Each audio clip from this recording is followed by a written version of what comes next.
केंद्रीय मंत्री और नरसिंहपुर से बीजेपी प्रत्याशी प्रहलाद सिंह पटेल ने संभागीय मीडिया सेंटर जबलपुर में आयोजित पत्रकार वार्ता में कांग्रेस पर जमकर निशाना साधा। उन्होंने कहा कि कांग्रेस पार्टी परिवारवाद में पागल हो गई है। प्रहलाद पटेल ने पूर्व सीएम दिग्विजय सिंह पर भी हमला बोला। इस दौरान उन्होंने कहा कि दिग्विजय सिंह तुष्टीकरण में अंधे हो चुके हैं। वे हमारी विरासत और परंपराओं का मजाक उड़ाने से नहीं चूक रहे हैं। ये तुष्टीकरण का ही परिणाम है कि कांग्रेस को अपने प्रत्याशी बदलने पड़े। उन्होंने कहा कि पिता का सिर काटकर सत्ता पर बैठने की परंपरा कांग्रेस में दिख रही है। साथ ही उन्होंने कहा कि छिंदवाड़ा की 7 सीट हम जीत रहे हैं। प्रहलाद पटेल ने कहा कि महिला का मजाक उड़ाने वाले कमलनाथ शराब नीति पर अपनी राय स्पष्ट करें। उन्होंने सवाल किया कि गरीबों की बात करने वाली कमलनाथ सरकार ने पीएम आवास योजना, जल जीवन मिशन और संबल योजना क्यों बंद कर दी थी।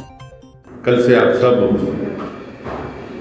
कांग्रेस के नेताओं के बयान को बारीकी से देख रहे हैं। मेरा उसी पर एक पहला शुरुआत है कि दिग्विजय सिंह जी तुष्टीकरण में ऐसे अंधे हुए हैं कि वो हमारी विरासत और परंपराओं का भी मजाक उड़ाने में चूक नहीं रहे। और इसलिए मैं ये मानता हूँ, मुझे दुख इस बात का है कि मैं कभी परंपराओं को और विरासतों को राजनीति का सकारात्मक चर्चा का केंद्र तो मानता हूँ, लेकिन उसके प्रति उपहास उड़ाया जाए, ये अपराध सिर्फ कांग्रेस और कांग्रेस के नेता कर सकते हैं। हम अपने मुख्यमंत्री पर गर्व करते हैं कि हमारी जो विरासत है, जिसमें मातृसत्ता को हम सर्वोच्च स्थान पर रखते हैं, उस नाते कन्याओं का पूजन हमारा संबल पर नहीं है, हमारा सामर्थ्य है। तो हम गंगा जल से स्नान की तरफ नई पीढ़ी को ले जाना चाहते हैं। आपकी शराब नीति ने शराब से स्नान करने का रास्ता तय किया है। अगर हिम्मत है तो नर्मदा के परिक्रमावासी कहे जाने वाले दिग्विजय सिंह हो या फिर महिलाओं का मजाक उड़ाने वाले कमलनाथ, उन्हें शराब नीति पर अपनी राय स्पष्ट करनी चाहिए। अगर जब आएगा तो फिर से 2 दिन बाद मैं उनसे प्रश्न पूछूंगा। अगर उन्हें हिम्मत है, ये नैतिक ताकत है कि चुनाव में मध्य प्रदेश की जनता को उनको वास्तव में वर्गलाना नहीं, भ्रम नहीं फैलाना है, विकास के मॉडल पर यथार्थ चर्चा करनी है। मध्य प्रदेश के विकास की अगर चिंता कांग्रेस को है तो उन्हें विकास की इस चर्चा में हिस्सेदार बनना चाहिए और संवाद के लिए मैं उनको चुनौती देता हूँ। मुझे लगता है कि दोनों बातों का उत्तर आपने दे दिया। एक सामान्य व्यक्ति को इस्तीफा उसका स्वीकार हुआ है।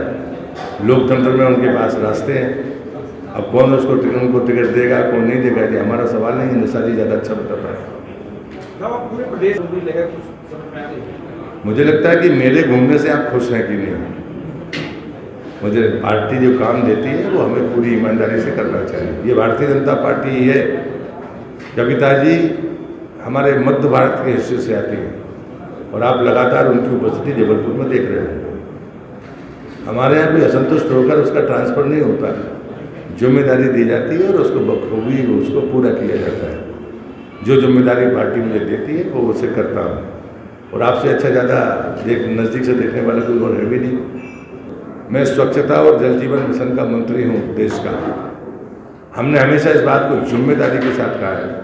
हमारी कोई भी नीति ऐसी नहीं जिस पर हम इम्पैक्ट असेसमेंट न कराते हो और थर्ड पार्टी असेसमेंट न कराते हो।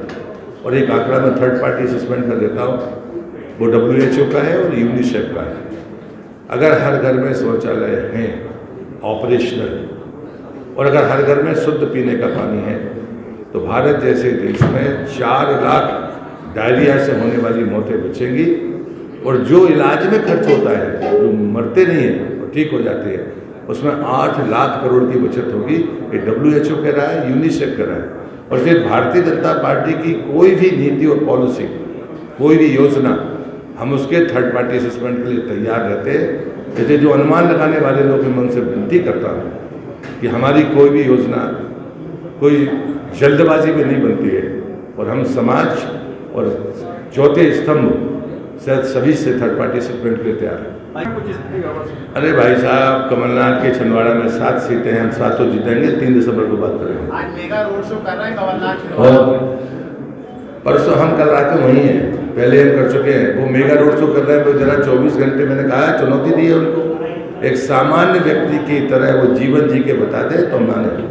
मैं तो जमीन में सो सकता हूँ, मैं भी गंदी बनती हूँ। अगर वो बहुत उम्र दराज है तो अपने बेटे को कह दें 24 घंटे जी ले सामान्य व्यक्ति। मोदी जी का लिफाफा खाली है। धन्यवाद। मोदी जी का लिफाफा खाली है, महिला रिजर्वेशन देती है, प्रियंका गांधी कह रही हैं, लेकिन 10 साल का इंतजार करा दिया। लाडली बहन योजना, प्रधानमंत्री आवास, उज्ज्वला गैस कनेक्शन, शौचालय का पैसा, आपके जल जीवन मिशन का पानी, ये ऐसे लिफाफे हैं जो कांग्रेस को कभी समझ में नहीं आएंगे। उनको खाली समझ में आएंगे, लेकिन उनकी वोट की पेटी खाली समझ में आएगी, हमारी भरी समझ में आएगी। कहता हूँ कि कांग्रेस परिवारवाद में पागल हो गई है और इसलिए मैं तुष्टीकरण और परिवारवाद को की खिलाफत करने वाली हमारी पार्टी के सिद्धांत को आपके सामने रखता हूँ। और उसी का परिणाम है कि वो कपड़े फाड़ने की सीमा को भी लांघ गए। प्रदेश अध्यक्ष के इस आह्वान को कांग्रेस ने बहुत ही ईमानदारी से स्वीकार किया कि हम एक दूसरे के कपड़े फाड़ रहे हैं। तुष्टीकरण ने ये परिस्थिति पैदा की कि आज 8 से ज़्यादा जगह पर उन्हें उम्मीदवार बदलने पड़े। उसमें मेरे गृह जिले की गोटेगांव भी शामिल है। तो ये जो संघर्ष है, ये संघर्ष उसी लालच का संघर्ष है। और इसी में मैं इस बात को भी जोड़ता हूँ कि भारतीय परंपरा में कभी ऐसी मिसाल नहीं होती। भारतीय परंपरा में त्याग की मिसाल होती है। भाई भाई के लिए करता है, बेटा पिता के लिए करता है, माँ के लिए करता है, अपने ऐसे आदर्श संबंधों के लिए अपना समर्पण करता है। लेकिन जो दूसरी परंपरा है जिसमें अपने पिता का सरकार पर भी गद्दी पर बैठना, जिसे हम तुष्टीकरण कहते हैं, ये कांग्रेस का चरित्र है और वो आज दिख रहा है। और इसलिए मैं इस अवसर पर ये कहूँगा कि कांग्रेस पहले जो बातें करती थी, तो मैं हमेशा कहता हूँ कि वो सामंतशाही की प्रवर्तक है, परिवारवाद की संरक्षण करता है। और इसी का परिणाम है कि वो हमारी गरीब कल्याण की नीतियों का न सिर्फ विरोध करती है, उसे समाप्त करने में या उसे रोकने में हिचकिचाती नहीं है। और उसके मध्य प्रदेश के मैं 3 उदाहरण देता हूँ। संबल योजना, मैंने मजदूरों के बीच में काम किया। अगर किसी की दुर्घटना में सबसे पहली मदद होती थी तो संबल कार्ड गरीब आदमी का ऐसा हथियार था कि ना वो कर्जदार बनता था, ना कोई अस्पताल के दरवाजे उसके लिए बंद होते थे। दूसरी है जल जीवन मिशन, घर घर जल। कमलनाथ की सरकार ने उसको भी रोकने का पाप किया और आंकड़ा गवाह है कि उनके 1.5 साल में कुल 2.5% ग्रामीण परिवारों को पानी मिला। तीसरा मेरा उदाहरण है प्रधानमंत्री आवास योजना के 2 लाख मकानों को वापस करना। तो मैं 3 प्रश्न करके अपनी बात खत्म करता हूँ। पहले वो अगर बहुत विकास की बातें करते हैं तो मेरे इन 3 प्रश्नों का उत्तर दीजिए। ये गरीब आदमी को लाभ देने वाली तीनों योजनाओं पर उनका दुराग्रह क्यों था? प्रेस कॉन्फ्रेंस के दौरान राज्यसभा सांसद कविता पाटीदार, प्रदेश मंत्री आशीष दुबे, नगर अध्यक्ष प्रभात साहू, शरद अग्रवाल, संभागीय मीडिया प्रभारी रविंद्र पचौरी मौजूद रहे। SK news live, Jabalpur.